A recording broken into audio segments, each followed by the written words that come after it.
So hey guys, welcome back in our new video. तो guys, जो हमारे साथ रेगुलर है वीडियोस में, लेक्चर्स में, तो उसका पता होगा कि कल ही हमने पीओसी 3 का यूनिट नंबर 1 खत्म करा है। ठीक है, अब आज हम फिर से स्टार्ट कर रहे हैं मेडिसिनल केमिस्ट्री को, जो कि मेडिसिनल केमिस्ट्री आपके हिसाब से या सबके हिसाब से सबसे टफ सब्जेक्ट है इस फोर्थ सेम में आप सबके लिए। ठीक है, तो इसकी यूनिट 1 जो कि पूरी थ्योरी बेस्ड थी वो हमने कंप्लीट करा दिया सिर्फ और सिर्फ 2 वीडियो लेक्चर में। अगर वो नहीं देखे यूनिट 1 तो उसको देख लो, मैं डिस्क्रिप्शन में उसका लिंक दे दूंगा प्ले लिस्ट का। ठीक है, अब आज से आपकी स्टार्ट जो हो रही है ना मेडिसिनल केमिस्ट्री यूनिट नंबर 2 से, यहां से आपकी आ जाएंगी ड्रग्स और ड्रग्स की सिंथेसिस, उनके स्ट्रक्चर, उनका मैकेनिज्म ऑफ एक्शन। मतलब क्या है कि यहां से आज आपकी मेडिसिनल केमिस्ट्री अच्छी तरीके से स्टार्ट हो जाएगी। ठीक है, अब एक बात ये ध्यान रखना, मेडिसिनल केमिस्ट्री 4th सेम में भी है, 5th सेम में भी है, 6th सेम में भी है। ठीक है, अभी से अच्छा नहीं करोगे तो आगे जाके प्रॉब्लम होगी ही होगी, डेफिनेटली होगी। ठीक है, तो मैं आपको थोड़ा सा ट्रिक भी बता दूंगा आज कि किस तरीके से पढ़ना है, क्योंकि आपको पता है यूनिट 2, 3, 4, 5 पांचों यूनिट आपको पूरी ड्रग्स ही पढ़नी है। कितनी सारी ड्रग्स हैं आपने सिलेबस में भी देख लिया होगा। ओके, तो चलिए वीडियो को स्टार्ट करते हैं। कंटिन्यू बने रहना हमारे साथ, हम कंप्लीट कराएंगे, टेंशन मतलब बिल्कुल कंप्लीट कराएंगे। देखो, यूनिट 1 मैंने कवर कराई है, उसमें पूरा थ्योरी बेस है, उसमें कोई भी ड्रग वगैरह नहीं थी। अब यूनिट 2 से हमारी स्टार्ट हो जाएंगी ड्रग। अब एक काम आपको ये करना है अभी कि सिलेबस जो भी आप जिस भी यूनिवर्सिटी के हो, AKTU, DBATU, जिस भी यूनिवर्सिटी के हो, उसका सिलेबस लो, प्रिंट कराओ और रख लो। जैसे जैसे टॉपिक्स क्लियर करते रहे, होते रहे, आप कवर करते रहो, क्लिक करते रहो कि ये टॉपिक कवर हो गया। ठीक है, इससे क्या होगा, सिलेबस करने में तुमको ज़्यादा इंटरेस्ट भी आएगा और मज़ा भी आएगा, और आपको पता भी चलता रहेगा कि कितना मैंने कंप्लीट कर लिया है। ओके, तो देखो अभी मेरे पास सिलेबस नहीं है प्रिंट करा हुआ, मतलब फ़ोन में तो है, प्रिंट करा हुआ नहीं है, बट कल परसों में मैं वो प्रिंट करा लूँगा, देन आपको दिखाऊंगा फिर। तो अभी देखो यूनिट 2 हम स्टार्ट करेंगे। यूनिट 2 में हमको पढ़नी है जो ड्रग, वो पढ़नी है हमको drug acting on autonomic nervous system. तो ऑटोनोमिक नर्वस सिस्टम क्या होता है ये तो सबको पता है, खैर, क्योंकि HAP में आपने अच्छी तरीके से पढ़ रखा है, तो कोई नहीं, थोड़ा सा हम वो भी जान लेंगे। तो सबसे पहले हमको जानना है कि नर्वस सिस्टम क्या होता है। सो नर्वस सिस्टम तो आपको पता ही होगा, it is very important in helping to maintain the homeostasis human body. देखो, दो तरह के आपके नर्वस सिस्टम होते हैं। डायरेक्ट बात करते हैं, इसमें ज़्यादा टाइम वेस्ट नहीं करेंगे। Central nervous system, peripheral nervous system. Central nervous system में आप कहते हैं brain, spinal cord. Peripheral nervous system में आता है आपके ये somatic nervous system, autonomic nervous system. तो हमको जो मेन फोकस करना है ना, मेन फोकस करना है हमको ANS, जो कि है ऑटोनोमिक नर्वस सिस्टम। जैसे आपको यूनिट का नाम भी आपको पता होगा, drug acting on autonomic nervous system. ठीक है, तो चलिए ऑटोनोमिक नर्वस सिस्टम के बारे में ही जानते हैं। ANS यानी कि autonomic nervous system is a part of nervous system that control and regulate internal organs of body. तो ये क्या करता है, ऑटोनोमिक नर्वस सिस्टम हमारा पार्ट है नर्वस सिस्टम का, ही सबको पता है, और ये कंट्रोल करता है, रेगुलेट करता है जो हमारे इंटरनल ऑर्गन होते हैं बॉडी के। ठीक है, अब ये इनवॉलेंट्री रेस्पॉन्स करता है। इनवॉलेंट्री रेस्पॉन्स जैसे कि हार्ट रेट को इंक्रीज डिक्रीज करना, ब्रीथिंग करना, डाइजेशन को करना, तो ये हमारे कंट्रोल में नहीं होती हैं प्रोसेसेस। तो ये इनवॉलेंट्री रेस्पॉन्स वही होते हैं जो हमारे कंट्रोल में नहीं होती है। तो ऑटोनोमिक नर्वस सिस्टम ये इसी को रेगुलेट करता है, इसी को कंट्रोल करता है। अब यहाँ पर वही बात की है कि control and regulate internal organ जैसे हार्ट हो गया, ब्रीथिंग लंग्स हो गए, हमारा स्टोमक हो गया, तो इनको ये कंट्रोल करता है ऑटोनोमिक नर्वस सिस्टम। अब ऑटोनोमिक भी हमारे 2 टाइप के होते हैं, ये हमको अच्छी तरीके से पढ़ना है। अब तो देखो, ऑटोनोमिक सबको पता है 2 टाइप के होता है, sympathetic nervous system, parasympathetic nervous system. Sympathetic करते हैं पहली बात, when our body is in abnormal condition, यानी कि emergency condition, it works fight and flight response. Simple आपको ध्यान रखना है, सिंपैथेटिक में आपका फाइट एंड फ्लाइट रेस्पॉन्स होता है। यानी कि आप मान लो, जैसे एक एग्जांपल दो कि आपके सामने एक रस्सी पड़ी है, बट आपके माइंड में आया कि एक सांप है, तो आप वहां से क्या करोगे, आपको सबसे पहले डर लगेगा बहुत ज्यादा, डर के साथ साथ आप फिर वहां से भागोगे। तो यही होता है फाइट एंड फ्लाइट रेस्पॉन्स। अब ये जो चीज हो रही है ना, ये आपका सिंपैथेटिक नर्वस सिस्टम ही कराता है। ठीक है, अब सेकंड हम बात करते हैं, इसमें आता है पैरासिम्पैथेटिक नर्वस सिस्टम। यहाँ पर पैरासिम्पैथेटिक नर्वस सिस्टम में सिंपल वही है कि जो हमारा सिंपैथेटिक नर्वस सिस्टम से हम थोड़ा सा डरे थे, भागे थे, तो उसको बॉडी को कम बैक करना, ये हमारा पैरासिम्पैथेटिक नर्वस सिस्टम का काम होता है। ठीक है, अभी हमने क्या देखा, अभी हमने नर्वस सिस्टम के बारे में पढ़ा, ऑटोनोमिक नर्वस सिस्टम बारे में भी देखा, सिंपैथेटिक नर्वस सिस्टम के बारे में देखा और पैरासिम्पैथेटिक नर्वस सिस्टम के बारे में देखा। तो देखो दो टाइप की हमारी ड्रग्स हैं अभी, यूनिट 2 और यूनिट 3 की मैं बात करूँ तो यूनिट 2 में आपको पूरी की पूरी ड्रग्स सिंपैथेटिक नर्वस सिस्टम पे जो एक्ट करती हैं वो पढ़नी है। यूनिट 3 में आपकी ड्रग्स पढ़नी है पैरासिम्पैथेटिक नर्वस सिस्टम वाली, ठीक है। अभी हमको बात करनी है, नेक्स्ट टॉपिक है हमारा एड्रेनर्जिक न्यूरोट्रांसमीटर। तो एड्रेनर्जिक न्यूरोट्रांसमीटर वो हम बाद में बात करेंगे, पहले हम बात करते हैं biosynthesis and catabolism and release वगैरह इसका, किसका, कैटाकोलामाइंस का। Most important topic catecholamine. तो कैटाकोलामाइन पहले मैं आपको थोड़ा सा समझा देता हूं आखिर ये कैटाकोलामाइंस होते क्या है। देखो कैटाकोलामाइंस एक हमारी मतलब एक कैटेगरी समझ लो, एक ब्रॉड कैटेगरी है हमारी न्यूरोट्रांसमीटर, जो हमारी ड्रग्स वगैरह होती है ना जो सिंपैथेटिक नर्वस सिस्टम पे एक्ट करती हैं, वो इसी से मिलकर बनी होती हैं। मतलब कैटाकोलर रिंग, जो कैटाकोलामाइन है ना पूरा स्ट्रक्चर, वो हर ड्रग में आपको पाया जाएगा, आपको दिखेगा हर ड्रग में। तो आपको एक बेसिक चीज पता होनी चाहिए हर ड्रग्स के बारे में। तो देखो कैटाकोलामाइंस आपको अच्छे से आना चाहिए, क्योंकि आगे जो अभी आप ड्रग्स पढ़ने वाले हो ना, सब में आपको एक कैटाकोलामाइन का स्ट्रक्चर दिखने वाला है, पक्की तरीके से दिखने वाला है। और एक चीज आप यहाँ पर क्लियर कर लो, आपको आगे जो वर्ड सुनने को मिलेंगे ना, वो दो वर्ड ये सुनने को मिलेंगे, एड्रेनर्जिक और कोलिनर्जिक। कंफ्यूज मत होना, एड्रेनर्जिक और कोलिनर्जिक। तो सिंपैथेटिक को हम बोलेंगे एड्रेनर्जिक और पैरासिम्पैथेटिक को बोलेंगे कोलिनर्जिक। इसको लिख लो, काफी इंपॉर्टेंट है। आगे वर्ड जो प्रोनाउंस होंगे वो यही होंगे कि एड्रेनर्जिक और कोलिनर्जिक। जैसे मैं कहूँगा सिंपैथेटिक नर्वस सिस्टम पर काम करने वाली ड्रग को क्या कहते हैं, तो उनको मैं ऐसे भी कह सकता हूँ एड्रेनर्जिक सिस्टम पे एड्रेनर्जिक न्यूरोट्रांसमीटर, यानी कि जो सिंपैथेटिक सिस्टम में बात होगी ना वहाँ पर एड्रेनर्जिक वर्ड आएगा। सिंपैथेटिक को हम एड्रेनर्जिक कहेंगे, पैरासिम्पैथेटिक को कोलिनर्जिक कहेंगे, ठीक है। इतनी बात ध्यान रखना बस। तो कैटाकोलामाइंस की बात करूं मैं, क्या है, it is a mono amino neurotransmitter. अब ये न्यूरोट्रांसमीटर क्या होते हैं, न्यूरोट्रांसमीटर आपको सबको पता होगा, न्यूरोट्रांसमीटर हमारी बॉडी में रिलीज होते हैं खुद पे खुद, जो हमारी काफ़ी ज़्यादा बॉडी मूवमेंट को, काफ़ी ज़्यादा बॉडी कंट्रोल करते हैं, ठीक है। जैसे कि एग्जांपल दूं मैं, डोपामीन हो गया, हिस्टामीन हो गया और एपिनेफ्रिन हो गया, जो एसिटाइल कोलिन हो गया। ये आपने छोटे छोटे एग्जांपल आपने HAP2 में भी पढ़े होंगे। अब यहाँ पर काफ़ी अच्छे से पढ़ लेंगे, टेंशन मत लो। तो कैटाकोलामाइन एक हमारा मोनो अमाइनो न्यूरोट्रांसमीटर है। मोनो अमाइनो यानी कि single amino group, in which catechol ring is present with a side chain amine. क्या होता है कैटाकोल रिंग, ये कैटाकोल रिंग स्ट्रक्चर होता है बड़ा। कैटाकोल रिंग का स्ट्रक्चर है फिनाइल रिंग, और दो पोजीशन पर, एक पोजीशन को छोड़ के हमारा OH ग्रुप, दो OH ग्रुप और एक फिनाइल रिंग, ये होती है हमारी catechol ring. Catechol ring plus amine group, एक अमाइन चेन होगी, ये पूरी एक चेन है अमाइन ग्रुप के साथ। तो ये डायरेक्ट इससे आके अटैच हो जाती है, या हमारा बन जाता है कैटाकोलामाइन, कैटाकोल अमाइन, कैटाकोलामाइन, ठीक है, समझ गए। अब यहाँ पर ये हमको सिंथेसाइज करना है कैटाकोलामाइंस। तो कैटाकोलामाइंस तो एक कैटेगरी का नाम है, ठीक है, इसका नाम है। जो हम ड्रग्स पढ़ेंगे ना वो कैटाकोलामाइन के डेरिवेटिव होंगे। जैसे कि एग्जांपल मैं आपको दूं कि आपने बेंजीन पढ़ा था, ठीक है। अब बेंजीन के डेरिवेटिव क्या होता है, phenol, aromatic amines, benzoic acid, carboxylic acid, ये मतलब बेंजीन के ही डेरिवेटिव है। तो ऐसे कैटाकोलामाइन के डेरिवेटिव हम पढ़ेंगे। तो हमारा टॉपिक यही है कि biosynthesis and catabolism of catecholamine. Biosynthesis यानी कि वो सिंथेसाइज कैसे हो रहा है कैटाकोलामाइन, और कैटाबॉलिज्म यानी कि वो ब्रेक डाउन कैसे हो रहा है कैटाकोलामाइंस का। ओके, तो समझ में आ गया। तो अब इसकी बायोसिंथेसिस हम देख लेते हैं। अब देखो यहाँ पर कैटाकोलामाइन, अब ये मत देखना आप कि यहाँ पर सर आप कैटाकोलामाइन का स्ट्रक्चर चमक ही नहीं रहा। तो ये जो जितने भी आप कंपाउंड देख रहे हो ना, ये सारे हमारे एड्रेनर्जिक एजेंट है, मतलब जो सिंपैथेटिक नर्वस सिस्टम पर काम करेंगी ना ड्रग, वो सारी यही है। जैसे फिनाइलेलिन हो गया, टायरोसिन हो गया, डोपामीन, नॉरएपिनेफ्रिन, एपिनेफ्रिन, ये सारे हमारे न्यूरोट्रांसमीटर हैं बॉडी के। तो इनको, यही हमारे कैटाकोलामाइंस के डेरिवेटिव है, ठीक है। अब यहाँ पर कैटाकोलामाइंस यही चीज़ है, इनको ही हमको सिंथेसाइज करना है, यही मेन सिंथेसिस है कैटाकोलामाइन की, बायोसिंथेसिस, ठीक है। तो कंफ्यूज मत होना। So it takes place in adrenergic and dopaminergic neurons in the CNS, in sympathetic neurons in the ANS and in adrenal medulla. तो आपको पता होगा जो हमारे ये एड्रेनर्जिक न्यूरॉन्स होते हैं, न्यूरॉन्स आपने ये पढ़ा होगा ना फिनोमिना की, जैसे ये हमारे कुछ ऐसे होते हैं न्यूरॉन्स वगैरह। तो यहाँ पर जो होते हैं ना, ये सिंथेसाइज यहाँ पे होते हैं, ठीक है, सिंथेसाइज होंगे एड्रेनल मेडुला में, जो ऑटोनॉमिक नर्वस सिस्टम होगा ना उसमें। तो बायोसिंथेसिस देखो, ये तो आपको देखो रटनी पड़ेगी।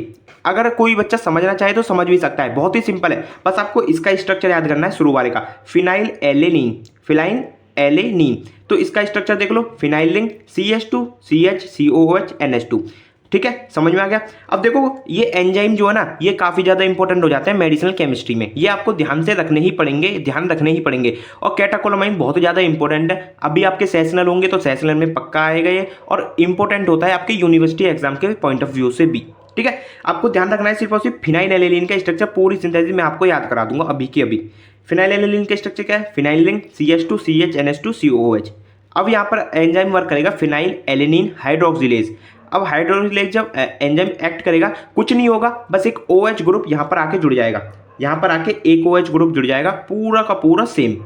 ठीक है, यहाँ पर हमारा कंपाउंड बनेगा टायरोसिन। अब टायरोसिन का आगे रिएक्शन जो होगी किसकी प्रेजेंस में, टायरोसिन हाइड्रोक्सिलेज।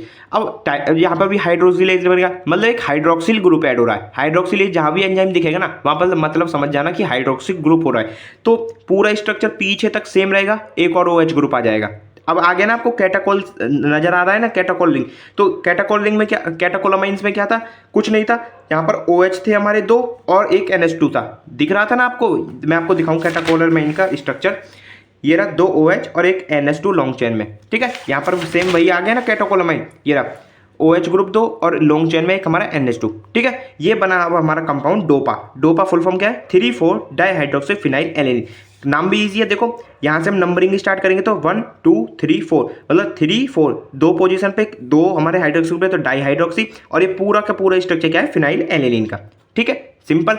अब यहाँ पर करेंगे हम डोपा डी कार्बोक्सिलेज। अब स्ट्रक्चर में चेंजेस होने लगेंगे। Dopa D carboxylase, D carboxylase enzyme क्या करता है, हमारा जो कार्बोक्सिलिक एसिड होता है ना, उसको हटा देता है। सिंपल, उसको हाइड्रोक्सिलेज डी कार्बोक्सिलेज यानी कि जो कार्बोक्सिल ग्रुप है उसको डी मतलब हटा देना। ठीक है, तो अब हटा देगा, क्या होगा, यहाँ से CO2 के रूप में ये बाहर निकल जाएगा। डी कार्बोक्सिलेज काम यही करता है कि CO2 को हटा देता है। COO यानी कि CO2 बाहर निकल जाएगा, H उसमें जुड़ जाएगा, यहाँ पर बनेगा CH2 NH2।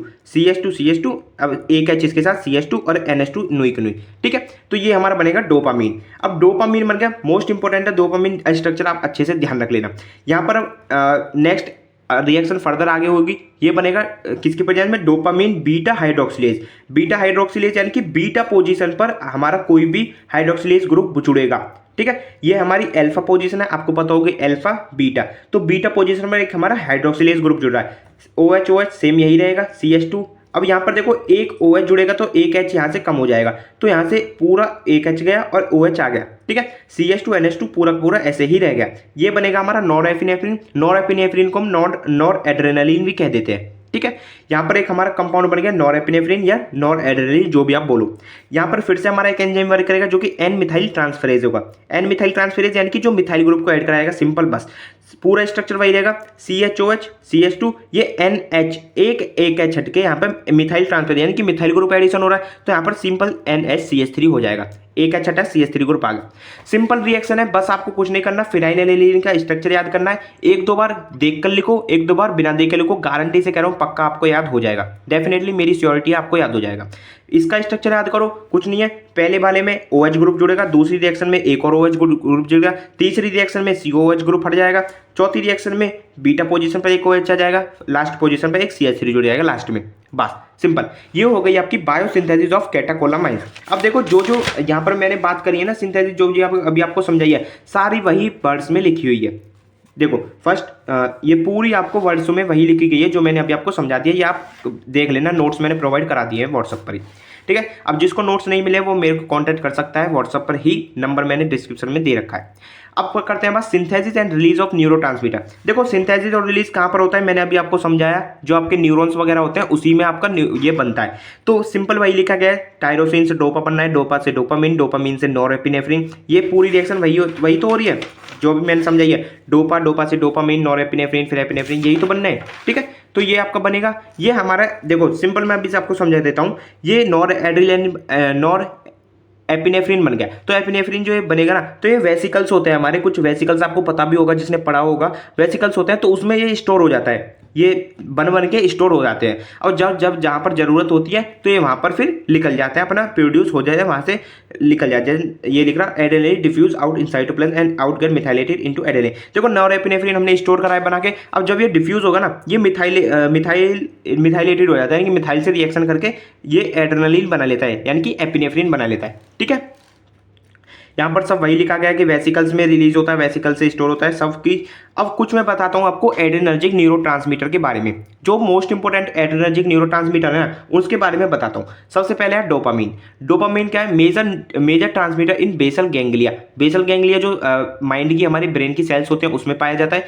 इससे क्या होता है? Feeling of pleasure, also addiction, movement and motivation, ये सब कंट्रोल कौन करता है हमारी बॉडी में? डोपामीन। ठीक है। People repeat behaviours that leads dopamine release. देखो अगर आप मान लो किसी बंदे से मिलकर आपको खुशी हो रही है तो वहां पर क्या होता है? जो खुशी रिलीज हो रही है ना, खुशी हो रही है आपको, तो वहां पर डोपामीन का रिलीज बहुत ज्यादा हो जाता है। डोपामीन हमारा प्लेजर वाला हार्मोन होता है, खुशी का हार्मोन होता है। हार्मोन नहीं, न्यूरोट्रांसमीटर। ठीक है। सेकंड बात करें नॉरएपिनेफ्रिन, जिसको हम नॉर एड्रेनालिन भी कह देते हैं। ये होता है हमारा it affect attention and responding action in brain. ये हमारा अटेंशन रेस्पॉन्डिंग एक्शन हमारे ब्रेन का कंट्रोल करता है, अफेक्ट करता है। कॉन्ट्रैक्ट ब्लड वेसल, जो ब्लड वेसल्स हो रही है हमारी पंप जो करती है ब्लड वेसल्स, उनको कॉन्ट्रैक्ट करता है और ब्लड फ्लो को इंक्रीज करता है। कौन? नॉरएपिनेफ्रिन। और लास्ट एक हमारा एपिनेफ्रिन, इसको भी देख लो। तो it produce stressful situation, stressful जो सिचुएशन होते हैं उसमें प्रोड्यूस होता है। हार्ट रेट इंक्रीज करता है, ब्लड फ्लो को इंक्रीज करता है, leading to physical boost and neighbourhood awareness. It act on post ganglionic sympathetic site and vasodilator. Vasodilator का काम करता है और फिजिकल बूस्ट वगैरह का काम करता है। ठीक है। तो देखो अभी आपने क्या समझा है, चलो अभी थोड़ा सा ये देख लो। अभी मैं आपको बता देता हूँ कि क्या क्या आपने पढ़ लिया। आपने नर्वस सिस्टम समझा, ऑटोनोमिक नर्वस सिस्टम समझा, sympathetic nervous system, parasympathetic nervous system. फिर आपने सबसे मोस्ट इंपोर्टेंट चीज़ समझी कैटेकोलोमाइंस। कैटेकोलोमाइंस की हमने बायोसिंथेसिस यहाँ पर देख ली, इसका स्टोर रिलीज देख लिया, कहाँ पर इसका स्टोर हो रहा है, कहाँ पर रिलीज हो रहा है। कुछ हमने न्यूरोट्रांसमीटर्स के बारे में पढ़ लिया। अब इसका समझते हैं कैटाबॉलिज्म। कैटाबॉलिज्म यानी कि ब्रेक डाउन। अब मान लो जैसे हमको बॉडी में हमने एक कैटेकोलोमाइंस ड्रग्स दे दी, ठीक है, दे दी। अब इन्होंने एक्शन भी शो कर दिया अपना, ओके। अब हमको इनको बॉडी से निकालना है, तो बॉडी से निकाल लेंगे कैसे? इसका कैटाबॉलिज्म हमको कराना पड़ेगा। कैटाबॉलिज्म हमारी बॉडी में होता है कुछ एंजाइम्स की मदद से, तो वही यहाँ पर देखने वाले हैं हम। सो कैटाबॉलिज्म पहले इसको देख लो। It is the removal of catecholamines and also termination of action of catecholamine. जैसे मैंने अभी आपको बताया, यानी कि कैटेकोलोमाइंस को रिमूव करने के लिए या उनके एक्शन को टर्मिनेट करने के लिए। टर्मिनेट यानी कि कम करने के लिए, बिल्कुल ही खत्म करने, टर्मिनेट खत्म करना। In this process, structure of catecholamines changes with the help of enzymes MAO and COMT, so they do not interact with adrenergic receptor to produce effect. देखो यहाँ पर एक बात समझ लो, मेडिसिनल केमिस्ट्री आप पढ़ने वाले हो। देखो हमारी बॉडी में मान लो कुछ एंजाइम्स है, मतलब सोशल रिसेप्टर है। जैसे हमारा ये हमारा कोई रिसेप्टर हो गया, ठीक है। अब रिसेप्टर कुछ जितने भी सारे रिसेप्टर होते हैं ना हमारी बॉडी में, सारे स्पेसिफिक शेप के होते हैं, स्पेसिफिक साइज के होते हैं, ठीक है। तो यहाँ पर देखो मान लो ये 4 ड्रग है हमारे पास,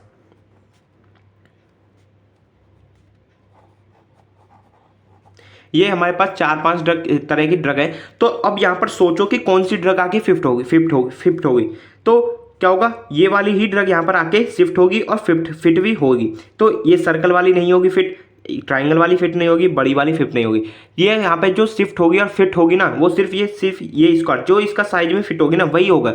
अब यहाँ पर रिसेप्टर यही वर्क करते हैं कि जो अब यहाँ पर हम क्या कर रहे हैं कैटाबॉलिज्म से, उसका कैटेकोलोमाइंस का स्ट्रक्चर ही चेंज कर दे रहे हैं, ठीक है। अब जब स्ट्रक्चर चेंज हो जाएगा तो वो रिसेप्टर से जाके इंटरेक्ट नहीं कर पाएगी फिर ड्रग, ठीक है। अब कैटाबॉलिज्म हमारा कौन रेस्पॉन्सिबल कौन है इसमें? माओ और कॉम्ट। तो माओ और कॉम्ट की फुल फॉर्म क्या है? माओ हमारा एक एंजाइम है, mono amino oxidase. Mono amine oxidase जो डीअमाइनेशन कराता है, यानी कि एमाइन ग्रुप को रिमूव कराता है।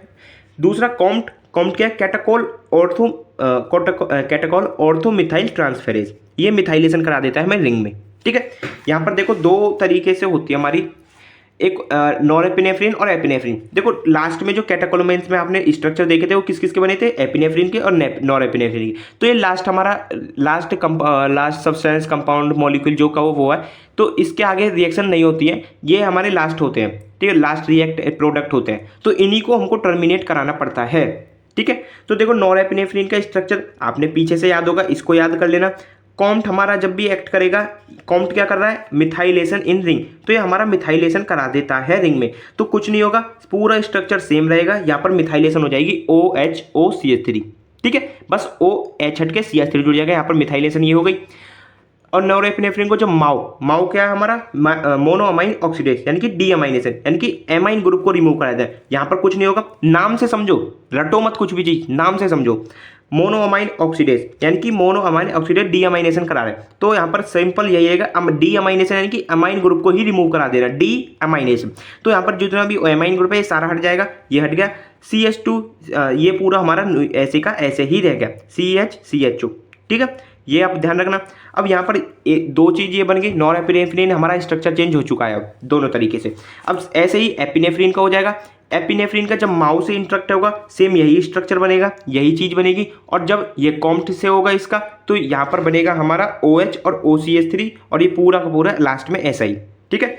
अब देखो ये वाला तो माउ से जिनकी भी रिएक्शन हुई है माउ के प्रेजेंस में, उनसे तो हमारा ये बना है सिर्फ और सिर्फ 3,4 डाइहाइड्रोक्सी फिनाइल ग्लाइकोएल्डिहाइड। देखो नाम से मतलब 1 2 3 4 पोजीशन पर हमारे क्या है हाइड्रोक्सी ग्रुप, तो डाइहाइड्रोक्सी 3,4 डाइहाइड्रोक्सी पूरी रिंग क्या है फिनाइल, और ये पूरा स्ट्रक्चर है हमारा ग्लाइकोएल्डिहाइड का, ठीक है। अब ये जो नॉर मेटानेफ्रिन बनाए और मेटानेफ्रिन बनाए तो ये फर्दर हमारे माओ की प्रेजेंस में रिएक्ट करते हैं। यहाँ से माओ की प्रेजेंस में रिएक्ट करेंगे तो ये एमाइन ग्रुप है ये सारा हट जाएगा और यहाँ पर बनेगा हमारा 4 हाइड्रोक्सी 3 मिथॉक्सी फिनाइल ग्लाइकोएल्डिहाइड, ठीक है। समझ में आ गया, ये हो गई हमारी इसकी कैटाबोलिज्म, किसकी, कैटेकोलामाइंस की कैटाबोलिज्म। अब देखो इतना आपने समझ लिया, अच्छी तरीके से समझ लिया, ठीक है। अब एक और टॉपिक चलो हम खत्म कर देते हैं, वो है हमारा adrenergic receptor and there distribution. अब मैंने अभी आपको क्या बताया था यहाँ पर कि जो भी सिंपैथेटिक सिस्टम को हम बोलेंगे एड्रेनर्जिक सिस्टम, तो सिंपैथेटिक रिसेप्टर को हम क्या बोल सकते हैं यहाँ पर, एड्रेनर्जिक रिसेप्टर। तो यहाँ पर जितने भी रिसेप्टर की बात होगी ना ये सारे सिंपैथेटिक सिस्टम पर के ही होंगे, ध्यान रखना, ठीक है। यहाँ पर हम देखने वाले हैं एड्रेनर्जिक रिसेप्टर हमारे कौन कौन से होते हैं और उनके क्या क्या डिस्ट्रीब्यूशन होता है, कहाँ कहाँ पर प्रेजेंस होते हैं, क्या फंक्शन रहता है, सब कुछ। तो और एक बात ये रखना, जितने भी हम आगे ड्रग्स पढ़ेंगे, जितने भी हमारे न्यूरोट्रांसमीटर्स पढ़ेंगे, तो वो सारे एक्ट जो करेंगे ना वो हमारे इन एड्रेनर्जिक रिसेप्टर्स पर ही एक्ट करेंगे, ठीक है ना, ध्यान रखना। So adrenergic receptor are those receptor in which adrenergic drugs neurotransmitter will bind directly to induce various action responses. तो क्या होता है, ये एड्रेनर्जिक रिसेप्टर हमारे कुछ ऐसे रिसेप्टर होते हैं जहाँ पर एड्रेनर्जिक ड्रग्स यानी कि भाई सिंपैथेटिक वाली सिस्टम वाली ड्रग्स या सिंपैथेटिक न्यूरोट्रांसमीटर ये आके हमारे बाइंड होंगे उनसे रिसेप्टर से और various action various responses show करेंगे। Adrenergic receptor are membrane bound C4 protein couple receptor. ये जो हमारे होते हैं ना एड्रेनर्जिक रिसेप्टर, ये हमारे membrane bound C4 protein couple receptor होते हैं। अभी इसको बस ये समझ लो C4 प्रोटीन कपल रिसेप्टर होते हैं, या फार्माकोलॉजी में आपको समझाऊंगा ये क्या होते हैं, ठीक है। तो ये हमारे दो टाइप के होते हैं, alpha receptor beta receptor. Alpha भी हमारे दो टाइप के होते हैं, अल्फा 1 अल्फा 2। बीटा हमारे 3 टाइप के होते हैं, बीटा 1 बीटा 2 बीटा 3। यही आपको अच्छे से समझना है रिसेप्टर कहाँ प्रेजेंट होता है, कौन प्रेजेंट होता है, क्योंकि जितनी भी ड्रग होंगी ना वो सारी इन रिसेप्टर पर ही एक्ट करेंगी। मान लो कोई ड्रग है जैसे डोपामिन ड्रग है, तो डोपामिन मान लो बीटा 2 रिसेप्टर पर एक्ट करिए तो उसको हम बीटा 2 ही लिखेंगे ना कि बीटा, ठीक है। तो अब समझते हैं एक करके। फर्स्ट हमारा अल्फा 1 रिसेप्टर, ध्यान रखना बस थोड़ा सा समझने वाली चीज़ है। Present on post synapse receptor side, देखो दो हमारे जैसे साइनेप्स जो होते हैं, जैसे एक येरा ऊपर न्यूरॉन एक येरा, तो जो नीचे वाला होता है उसको हम बोलते हैं पोस्ट साइनेप्टिक रिसेप्टर साइड। तो वहाँ पर ये प्रेजेंट होते हैं स्मूथ मसल्स में प्रेजेंट होते हैं जहाँ पर ये वैसो कॉन्स्ट्रिक्शन कराते हैं। वैसो यानी कि वेसल, कॉन्स्ट्रिक्शन यानी कि कॉन्स्ट्रिक्शन, ठीक है, वेसल्स का constriction. Gland sales gland secretion में ग्लैंड सिक्रीशन इंक्रीज करते हैं क्योंकि ग्लैंड सेल्स में होते हैं। ग्लाइकोजेनोलाइसिस कराते हैं लीवर में, ग्लूकोज सिंथेसिस जिससे हम होती है। ऑल्सो प्रेजेंट इन आइरिस, ये जितनी भी पोजीशन मैंने लिखी हुई ना सब में प्रेजेंट होते हैं हमारे अल्फा 1 रिसेप्टर। आई में प्रेजेंट होता है, आइरिस जो एक पार्ट है, ब्लैडर में, यूट्रस में। These are mainly excitatory in nature, ये एक्साइटेटरी नेचर में होते हैं यानी कि इंक्रीज करने वाले ये हमारे रिसेप्टर्स होते हैं, ठीक है। अब बात करते हैं अल्फा 2 रिसेप्टर। अल्फा 2 हमारे प्री एंड पोस्ट दोनों साइड पे प्रेजेंट होता है, CNS में प्रेजेंट होता है, पैनक्रियाज में प्रेजेंट होता है। फंक्शन क्या है, न्यूरोट्रांसमीटर रिलीज को कम करना है, इंसुलिन रिलीज को कम करना है, प्लेटलेट एग्रीगेशन कराना है, प्लेटलेट का एग्रीगेशन कराना है। These are mainly inhibitory in nature. अब देखो यहाँ पर इनिबिट न्यूरोट्रांसमीटर रिलीज कम कर रहा है, न्यूरोट्रांसमीटर रिलीज को, इंसुलिन रिलीज को कम कर रहा है, प्लेटलेट एग्रीगेशन को कम कर रहा है। यहाँ पर क्या मतलब समझ रहे हो, मतलब ये हो रहा है कि ये इनिबिटरी है नेचर में, मतलब कम करने वाला हमारा रिसेप्टर है ये, ठीक है। तो अल्फा रिसेप्टर हमारे खत्म हो गए। अब बात करते हैं बीटा रिसेप्टर। बीटा में बीटा 1 देख लो पहले, ये हमारा कार्डियक टिश्यू जो कि मायोकार्डियम लेयर होती है ना हार्ट के बीच वाली, उसमें प्रेजेंट होता है, हार्ट में, किडनी में। फंक्शन क्या होता है, contraction and heart rate increase, heart rate को इंक्रीज कर देना, कॉन्ट्रैक्शन करा देना। Release renin from kidney, result increase in BP को इंक्रीज कराता है, क्यों, क्योंकि ये रेनिन का रिलीज कराता है किडनी से। एक्साइटेटरी नेचर में होता है क्योंकि ये इंक्रीज कर रहा है। बीटा 2 रिसेप्टर स्मूथ मसल्स में प्रेजेंट होते हैं, ग्लैंड सेल्स में प्रेजेंट होते हैं। ग्लैंड सेल्स कौन कौन सी, जैसे ब्रोंकाई हो गया, ब्लड वेसल्स हो गया, यूट्रस, लीवर, जीआईटी क्या, गैस्ट्रो इंटेस्टाइनल ट्रैक्ट। फंक्शन क्या होता है इसका, रिलैक्सेशन, ब्रोंकोडाइलेशन, वेसोडाइलेशन, और ये इनिबिटरी नेचर में होता है। ठीक है, अब देखो जब रिलैक्सेशन कराएगा तो मतलब कम चीज़ हो रही है, कोई भी मान लो ब्लड वेसल्स में ब्लड फ्लो हो रहा है, तो उसका जब ब्लड वेसल रिलैक्स हो रही है तो क्या हो रहा है, मतलब ब्लड का फ्लो कम हो रहा है, तो मतलब इनिबिटरी नेचर में है ये। ठीक है, लास्ट हमारा बीटा 3 रिसेप्टर। बीटा 3 रिसेप्टर हमारा एडिपोज टिश्यू जो होते हैं यूरिनरी ब्लैडर में प्रेजेंट होता है, और ये लाइपोलाइसिस कराता है एडिपोज टिश्यूज में, यूरिनरी ब्लैडर में रिलैक्सेशन कराता है, ये भी हमारा इनिबिटरी होता है नेचर में।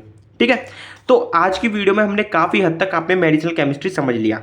ठीक है, अब आगे जो हम कल बात करेंगे वो बात करेंगे सिम्पैथोमायोमेटिक एजेंट्स के बारे में। कल अच्छी तरीके से समझेंगे ये मेडिसिन केमिस्ट्री, और इसकी जो आपने अभी देखा होगा ना सार, ये सार भी हम अच्छे तरीके से डिस्कस करेंगे, डोंट वरी। अभी ध्यान रखना कैटेकोलामाइन्स अच्छे से समझना है आपको। ठीक है, यूनिट 2 हमने स्टार्ट कर दिया है, कल इसका दूसरा लेक्चर आएगा, वो मोस्ट इंपॉर्टेंट होगा, उसमें हम समझेंगे ड्रग्स को कैसे पढ़ना है, सारी ड्रग्स को। ठीक है, इसको एक बार और लिख के देखना, आप खुद ब खुद लिख के देखना, आएगी समझ में। ओके, तो चलिए वीडियो को एंड करते हैं, कल मिलते हैं नेक्स्ट वीडियो में, तब तक के लिए बाय बाय, टेक केयर।